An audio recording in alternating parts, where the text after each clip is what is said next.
Long before Columbus sailed across the Atlantic, the Caribbean was not a blank canvas waiting for discovery. It was already alive with culture, language, and life.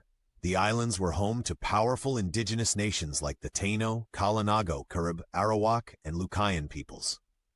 They lived across the Greater and Lesser Antilles, from modern-day Cuba and Hispaniola to Dominica, St. Vincent, and beyond.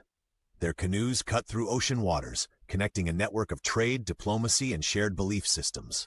The Taino, who occupied much of what is now Puerto Rico, Jamaica, Cuba, and Hispaniola, had established social and political systems. They cultivated cassava, maize, beans, and sweet potatoes.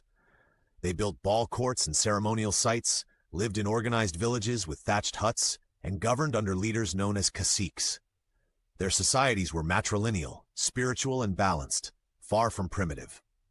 The Kalinago, known for their fierce resistance and maritime skill, dominated the smaller islands of the Eastern Caribbean. They were warriors, navigators, and defenders of their lands, often wrongly labeled as savage by colonizers who feared their strength.